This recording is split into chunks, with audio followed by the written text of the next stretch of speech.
Good morning student. आज जो हम बात करने जा रहे हैं वो हम बात करने जा रहे हैं समान नागरिक संहिता की यूनिफॉर्म सिविल कोड। इस व्याख्यान को शुरू करने से पहले मैं आप सभी को कुछ बातें बताने जा रही हूँ, बहुत इम्पॉर्टेंट है, बहुत ध्यान से सुनिएगा। देखिए, कल शाम बहुत दिन से मैं इस टॉपिक को न्यूज़ पे सुन रही थी, समान नागरिक संहिता यूनिफॉर्म सिविल कोड। और हम, चूँकि मैं समाजशास्त्र की प्रोफेसर हूँ और आप सभी समाजशास्त्र के स्टूडेंट हैं, तो हमारे लिए इस विषय को जानना बहुत ज़रूरी है। और क्यों? अभी हाल ही में परसों सिविल सेवा परीक्षा, संघीय लोक सेवा आयोग, इसका रिज़ल्ट घोषित हुआ है। इसका जो रिज़ल्ट आया है, मोस्टली मैंने जो टॉपर स्टूडेंट हैं, जितने भी स्टूडेंट हैं, उनके इंटरव्यू को बड़ी बारीकियों से देखा, तो मैंने ये फाइंड किया कि कहीं ना कहीं इस एक्ट के बारे में बड़ा पूछा गया था साक्षात्कार में, मेंस के एग्ज़ाम में, या किन्हीं प्रतियोगी परीक्षाओं की जो मुख्य परीक्षा हैं उन परीक्षा में इसके बारे में पूछा जा रहा है। तो बीइंग अ स्टूडेंट आप लोगों को ये जानना बहुत ज़रूरी है कि वास्तव में समान नागरिक संहिता क्या है और उत्तराखंड में ये चर्चा का विषय क्यों बना हुआ है। दूसरी बात, जब मैंने इस व्याख्यान को सोचा कि इस व्याख्यान के जरिए हमारे स्टूडेंट भी समझे, तो हम इसे लागू कर सकते ना, हम लागू होने से रोक सकते, क्योंकि हम हैं आम जनता। जैसे आप आम जनता हो, उसी की तरह मैं भी, हम आम जनता है। हम इस विषय को समझ तो भले ही सकते हैं, चर्चा कर सकते हैं इस विषय पर, लेकिन लागू करना, नहीं करना, या ये कहाँ से आया है, ये हमारा चर्चा का विषय नहीं है। हमारा मुख्य उद्देश्य तो आज इस लेक्चर के माध्यम से सिर्फ इतना जानना है, बीइंग ए सोशियोलॉजी के स्टूडेंट, आप लोग समाजशास्त्र के छात्र हैं, कि समान नागरिक संहिता क्या है और उत्तराखंड में इस विषय पर क्या क्या चर्चा चल रही है और क्यों चल रही है, इस विषय पर हम बात करेंगे। देखिए बच्चों, समान नागरिक संहिता, मैं तुमसे पहले इसको बताने से पहले कुछ अधिनियम आप लोगों को बताऊंगी। सबसे पहला अधिनियम, और कुछ एक दो कहानियां सुनाऊंगी। तुम भी कहोगे कि मैडम, लेकिन क्यों ही ना कहीं वो इससे इंटरकनेक्टेड है। देखिए, भारत में सन 1955 में हिंदू विवाह अधिनियम बना था, हिंदू विवाह अधिनियम।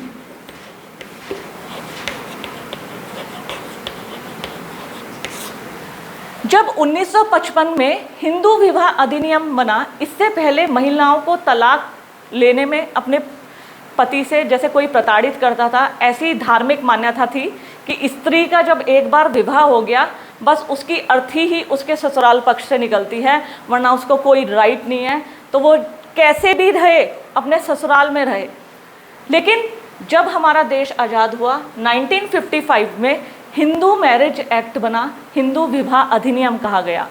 इसके बारे में थोड़ा बताऊंगी। इस अधिनियम में सबसे पहले एक विवाह को अनुमति दी गई, स्त्री और पुरुष दोनों सिर्फ एक समय में एक बार विवाह कर सकते थे। हाँ, अगर अपवाद किसी पुरुष की स्त्री मर जाती है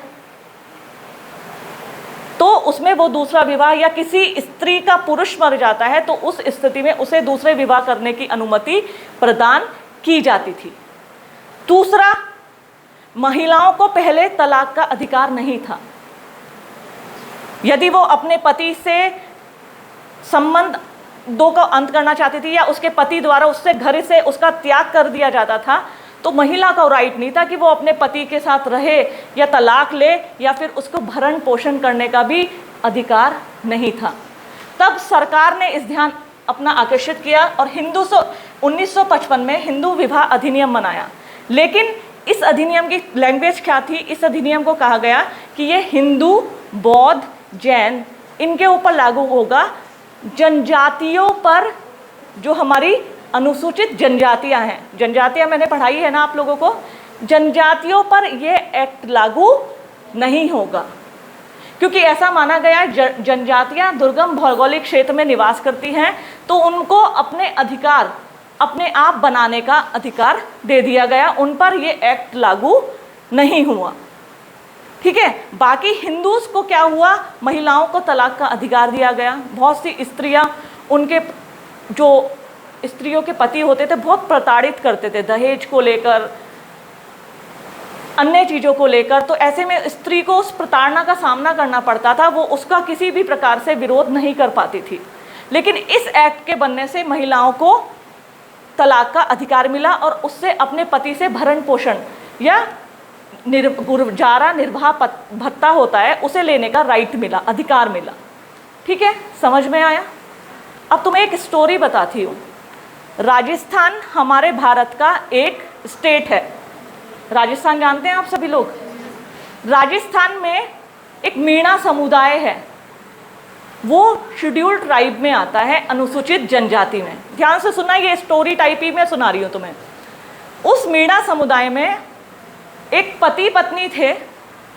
पति अपनी पत्नी से बहुत परेशान हो गया और उसने कहा कि मैं तो तुम्हारे साथ नहीं रहूँगा और मैं तुम्हारे साथ रह ही नहीं सकता। तो अपनी पत्नी के लिए सोचने लगा कि मैं इससे अपने विवाह संबंधों का अंत कर दूंगा या तलाक ले लूँगा। उसने कोर्ट में अर्जी डाली कि अपनी पत्नी के साथ मैं नहीं रहना चाहता और मेरे इसके साथ पड़ता नहीं खा रहा है और मुझे मेरे विवाह विच्छेद की अनुमति दे दी जाए। ठीक है, उसने डाल दी कोर्ट में अपील। अब उसकी पत्नी ने पक्ष रखा, ठीक है, ये मुझे तलाक देना चाहता है तो मेरा गुजारा निर्वाह भत्ता दे दे मुझे पर मंथ, एलुमनी बोलते हैं उसको, कि मुझे निर्वाह भत्ता दे दे पर मंथ और ये विवाह विच्छेद कर सकता है।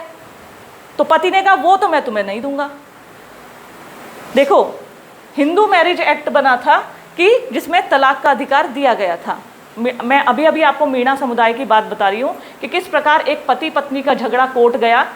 पति ने कहा कि मैं पत्नी के साथ रहना नहीं चाहता, मुझे तलाक चाहिए। पत्नी ने कहा अगर ठीक है ये तलाक चाहता है तो तलाक ले ले, लेकिन मुझे इसके बदले में इसको प्रति माह एक गुजारा भत्ता देना होगा। दोनों कोर्ट गए, दोनों अपनी अपनी जगह सही थे। एक ने कहा कि मुझे तलाक चाहिए, दूसरे ने कहा ठीक है तलाक ले ले, मुझे गुजारा भत्ता दे दे। अब पति ने कहा गुजारा भत्ता तो मैं नहीं दूंगा क्योंकि इसका कहीं भी उल्लेख नहीं है। तो उसने कहा था हिंदू मैरिज एक्ट है, उसमें तलाक का अधिनियम है और गुजारा भत्ता करने का अधिनियम है। मामला लड़ाई झगड़े का कोर्ट में चला गया, हाई कोर्ट में। हाई कोर्ट में जब मामला गया तो देखा जाए दोनों अपनी अपनी जगह सही थे। पति तलाक लेना चाहता था लेकिन पत्नी ने कहा तलाक तो मैं दे दूंगी लेकिन मुझे निर्वाह भत्ता भी तो चाहिए, मैं अपना गुजारा कैसे करूंगी। वो अपनी जगह सही थी।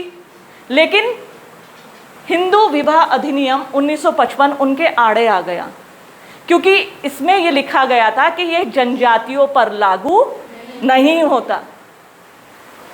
जनजातियां मैंने बताया था उनमें बहुविवाह की प्रथा प्रचलित है, बहुपति विवाह, बहुपत्नी विवाह, बहुत सारी जनजातियां हैं। जनजातियां में कहते हैं ना सांस्कृतिक विविधता पाई जाती है। जब कोर्ट का दरवाजा खटखटाया तो दोनों कहने को अपनी जगह ठीक थे, लेकिन पत्नी को निर्वाह भत्ता नहीं दिया गया और उसको हवाला दिया गया 1955 के हिंदू विवाह अधिनियम का, क्योंकि इसमें उन्होंने कहा था कि यह हिंदू, सिख, जैन, बौद्ध इन पर तो लागू होगा लेकिन यह जनजातियों पर लागू नहीं होगा। ऐसे में उस मीणा समुदाय की स्त्री को क्या हुआ, वंचित रहना पड़ा। तो कोर्ट ने कहा कि सरकार को समान नागरिक संहिता लानी चाहिए। समान नागरिक संहिता या यूनिफॉर्म सिविल कोड। अब बच्चों ये किसे कहते हैं, ध्यान से सुनिएगा। यूनिफॉर्म सिविल कोड कहते हैं कि सभी के लिए एक समान एक जैसा कानून लागू करना। किसमें, परिवार में, विवाह में, तलाक में, उत्तराधिकार में, संपत्ति के बंटवारे में, दत्तक ग्रहण, जैसे किसी को गोद लेने के लिए। देखिए किस किस पे कहा गया, विवाह में, तलाक में, गोद लेने,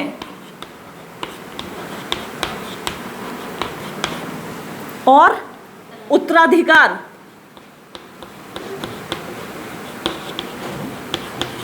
देखिए 1956 में हिंदू उत्तराधिकार अधिनियम बना। इस अधिनियम के बनने से पहले एक विवाहित महिला और उसको बच्चों को, अगर उसका पति खत्म हो जाता है, एक महिला है वो अपनी ससुराल में रह रही है, ठीक है, अब उसके साथ उसके बच्चे भी रह रहे हैं, सास ससुर भी, सब लोग रह रहे हैं। सडनली उसके पति की मृत्यु हो जाती है। ऐसे में ऐसे लॉ बने हुए हैं कि उसके पति की जो संपत्ति है वो उसकी पत्नी को भी नहीं मिलेगी, उसके बच्चों को भी नहीं मिलेगी, वो सिर्फ सास ससुर को मिलेगी। क्या आप ऐसे अधिनियमों से सहमत हैं? तो मेरा उद्देश्य सिर्फ ये जागरूकता लाना। सरकार ने फिर क्या किया, 1956 में हिंदू उत्तराधिकार अधिनियम बनाया। इसमें महिलाओं को संपत्ति पे अधिकार मिलने लगा। अपने पति की जो विधवा महिलाएं थी उनको अपनी पति की संपत्ति पर अधिकार मिलने लगा। पहले ये होता था जब तक बच्चा 18 वर्ष का नहीं होता था तब तक उनको और उसकी पत्नी को तो कोई राइट ही नहीं था अपने पति की संपत्ति पर। लेकिन इसके बनने के बाद, और अब एक बात और सुनिए, इसकी आवश्यकता क्यों महसूस हुई? हमारे यहाँ ईसाई पर्सनल लॉ, ईसाई समुदाय है, उनका अपना पर्सनल लॉ बना हुआ है। पारसियों का अपना पर्सनल लॉ बना है। देखो, ईसाई समुदाय में ऐसा कहा गया है कि यदि, वही वाली बात कि यदि किसी स्त्री का पति मर जाता है तो उसकी संपत्ति पर पत्नी का अधिकार नहीं होगा, उसकी संपत्ति का अधिकार होगा उसके घर वालों पर, सास ससुर का, भाई का। इसी प्रकार पारसियों में यदि किसी व्यक्ति की मृत्यु हो जाती थी, उस व्यक्ति की संपत्ति का अधिकार पारसी पंचायत को होता है। पारसी पंचायत उसकी सारी संपत्ति अपने पास रख लेती है और उससे वो अपने समुदाय का भरण पोषण करती है। जो मिलती है ना संपत्ति, वो किसी को ज़रूरत होती है। तो कहने का मतलब, जो ये लॉ बने हुए हैं इनमें एक समानता। ऐसे ही मुस्लिम में 1937 में पर्सनल लॉ बना हुआ है जिसे शरीयत बोलते हैं, उनका लॉ उसी के अनुसार चलता है। तो हमें इस कक्षा के माध्यम से सबसे पहले तो ये जानना जरूरी है कि हिंदू मैरिज एक्ट 1955 क्या है, पारसी पर्सनल लॉ, ईसाई personal law, Muslim personal law, ये सबके अपने अलग अलग लॉज बने हुए हैं, यानी एक्ट बने हुए हैं, अपने कानून बने हुए हैं। लेकिन अब सरकार का कहना है, कब कहना है, जब हाई कोर्ट ने ऑर्डर दिया, किसके, मीणा समुदाय का जो वो मामला था कि एक समान सिविल संहिता, एक यूनिफॉर्म सिविल कोड बनना चाहिए, एक समान कानून जो सब पर समान रूप से लागू हो। ऐसा तो ना हो कि हिंदू की, ब्राह्मण समुदाय की, ब्राह्मण जाति की महिला को तो अधिकार है अपनी पति की संपत्ति पर, लेकिन एक जनजाति के स्त्री को अधिकार नहीं है। क्या, क्यों? वो महिला नहीं है। तो ऐसे में इसकी आवश्यकता क्यों महसूस हुई? हम कहते हैं ना समानता का अधिकार। और यहाँ एक बात बताऊं, इसके पीछे अभी छुपे संवैधानिक कारणों को भी मैं आपको बताऊंगी। इसके पीछे छुपे कि हमें कहाँ कठिनाइयों का सामना करना पड़ेगा सरकार को। हम कौन होते हैं? हम तो सिर्फ उन संविधानों को जानते हैं जिन संविधानों के तहत ये बने हैं, इनको पढ़ सकते हैं। मैंने कहा था ना तो हम इसे लागू कर सकते हैं, ना इसमें सुधार कर सकते हैं, हम तो सिर्फ इनका अध्ययन कर सकते हैं। और हाँ, अपने अगर कहीं आवश्यकता हमें महसूस होती है, बीइंग अ वुमेन, तो हम इसे अपने प्रति यूज़ कर सकते हैं। अगर आप दहेज के प्रति जागरूक हैं और यदि किसी वर पक्ष द्वारा दहेज की मांग की जाती है तो अपनी आवाज़ को उठा सकती हैं। आप महिला हैं, दहेज के विरुद्ध आप अपनी आवाज़ उठा सकती हैं। अगर आप विवाहित महिला हैं तो आप अपने उसके अधिकारों के प्रति अगर जागरूकता है, सबसे बड़ी बात, तब आप इनके प्रति आवाज़ उठा सकते हैं। तो और सबसे बड़ी बात, ये चर्चा का विषय क्यों बना हुआ है, मैंने अभी अभी बताया ना, ईसाई, पारसी, मुस्लिम सबके अपने एक्ट बने हैं। अब देखो, सही बात होती है, मैंने कहा था अगर मैं किसी धर्म को मानूं, किसी की भी पूजा करूं, ये मेरा पर्सनल राइट है। अब ये चर्चा का विषय इसलिए बना है, बहुत लोगों के धार्मिक हित, जातीय हित अपने जाति के साथ, अपने धर्म के साथ बने हुए हैं। हम उनकी भावनाओं को कैसे ठेस पहुँचाएं? हम ऐसा क्यों करें कि उनके बीच आपसी तनाव या उलझन पैदा हो? ये चर्चा का विषय क्यों बना हुआ है? क्योंकि कहीं ना कहीं एक आर्टिकल है, देखो सबसे पहले एक आर्टिकल की बात करेंगे, अनुच्छेद 44 की, 44। ये नीति निर्देशक सिद्धांत में आता है। कौन सा? अनुच्छेद 44। ये बात करता है समान नागरिक संहिता की। यूनिफॉर्म सिविल कोड होना चाहिए। अनुच्छेद कौन सा कहता है? 44 ये बात कहता है, और ये नीति निर्देशक सिद्धांतों में है।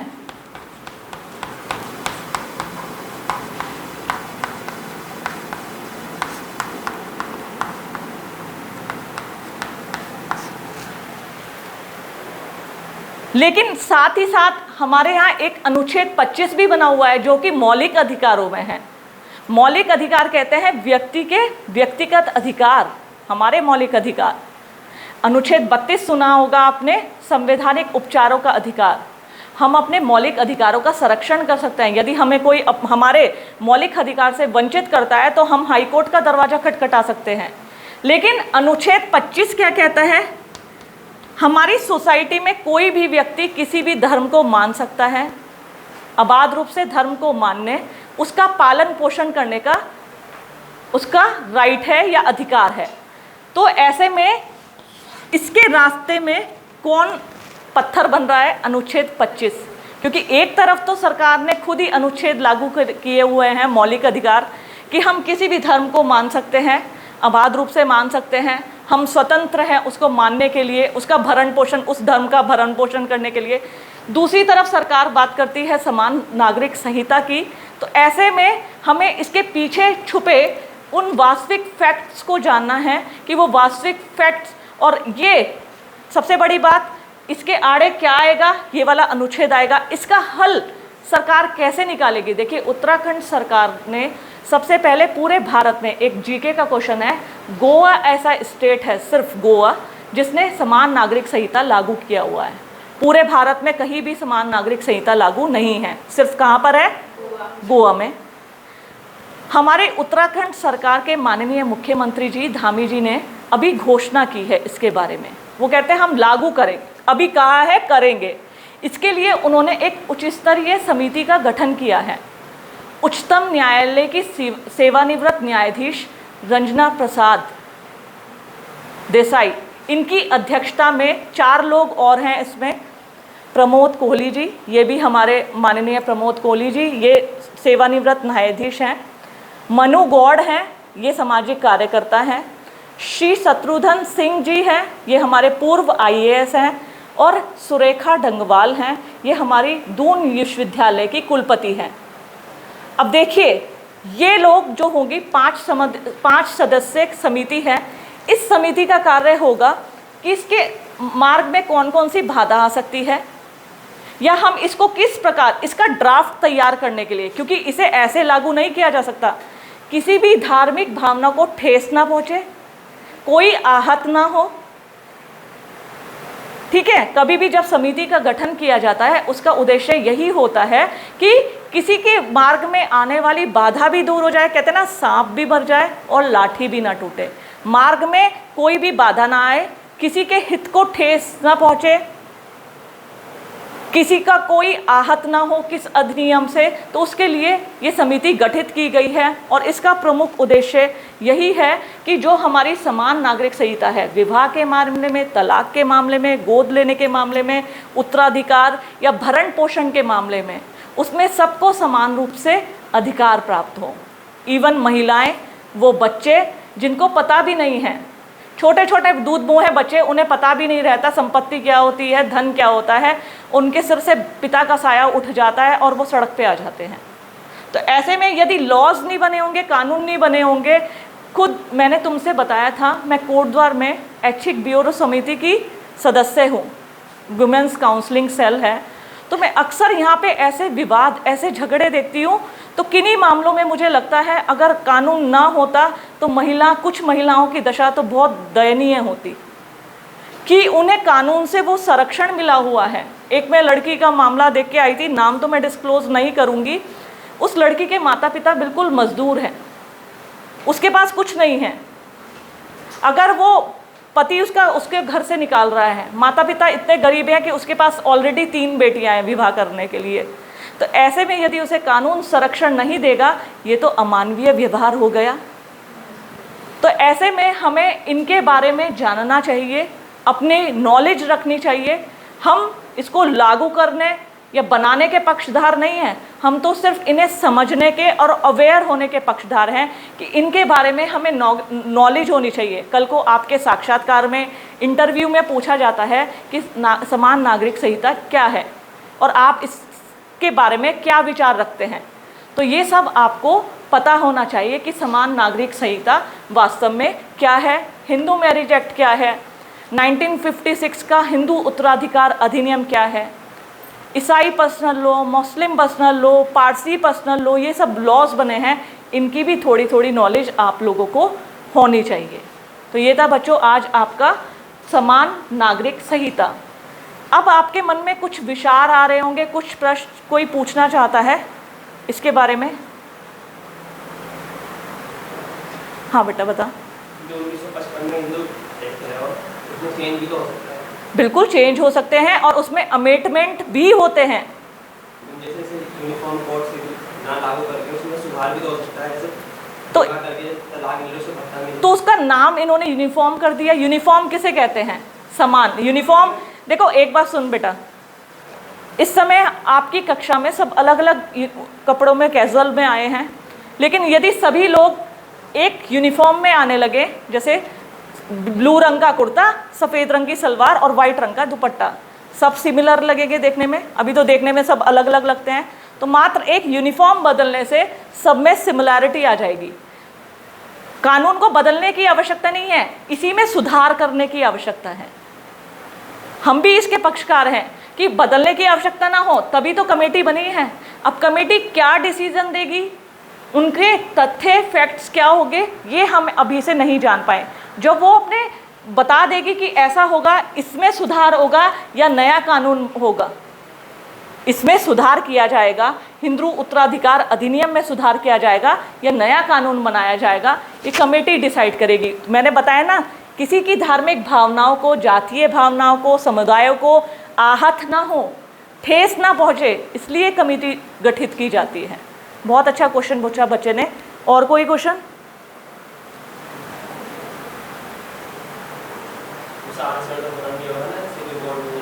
हाँ जी, आरक्षण नहीं, आरक्षण से कोई मतलब नहीं है। देखो, आरक्षण अलग अनुच्छेद के अंतर्गत आता है। देखो सिर्फ 5 नहीं, और भी कुछ हो सकती है। देखो, ये सिर्फ बना है किसके लिए? समानता के लिए। लेकिन आरक्षण जो होगा, आरक्षण अलग अनुच्छेद के अंतर्गत आता है, वो अलग मुद्दा है। आरक्षण इसके अंतर्गत सम्मिलित नहीं है। आरक्षण की समिति अपना आप अलग गठित की गई है। देखो, जब सरकार ने देखा देश आज़ाद हुआ, कुछ वर्गों को तो सुविधा संपन्न थे, लेकिन वास्तव में कुछ वंचित वर्ग ऐसे थे जिनको सुविधा नहीं मिलती थी। आरक्षण आज की दिशा में, कहते हैं ना, डिबेट का विषय है। आज की दिशा में अगर कोई कहने लगे आरक्षण समाप्त हो जाए, तो जाकर उन लोगों को तो देखो जो अभी भी अनुसूचित जाति के, जनजाति के बहुत गरीब हैं, जो आरक्षण का फ़ायदा नहीं उठा पाए हैं। तभी तो सरकार की एक नीति सामने आई थी, मलाईदार परत, creamy layer. Creamy layer word तुमने सुना है?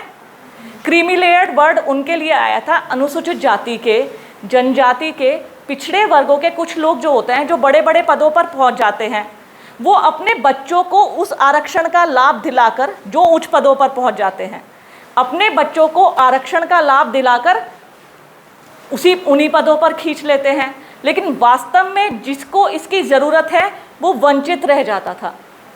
गरीबों में सबसे गरीब, जिसको ज़रूरत थी, जो नीचे तबका, जिसको पता ही नहीं था शिक्षा, जिसके बच्चे स्कूल ही नहीं जाते, उसको क्या पता आरक्षण का। तो ऐसे में सुप्रीम कोर्ट ने क्रीमी लेयर के लिए आरक्षण को समाप्त करने के लिए कहा था कि जो बड़े बड़े IAS, PCS, बड़े बड़े उच्च अधिकारी थे इन जातियों से, उनको इसके लाभ ना दिया जाए। लेकिन आरक्षण खत्म करना पूरी तरीके से, ये वो नहीं प्रतीत होता है न्याय।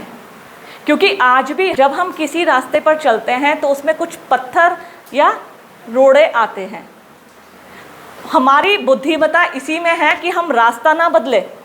ऐसा ना हो कि हम रास्ता बदल के जाएं, पता चला दूसरे वाले रास्ते पे तो रास्ता ही खत्म, पत्थर रोड़े तो छोड़ो, रास्ता ही खत्म है।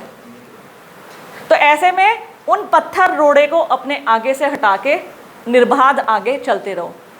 तो इसी तरीके मैंने तुम्हें बताया था ना, जब कोई काम करते हैं तो उसके पॉजिटिव और नेगेटिव दोनों पॉइंट्स आते हैं।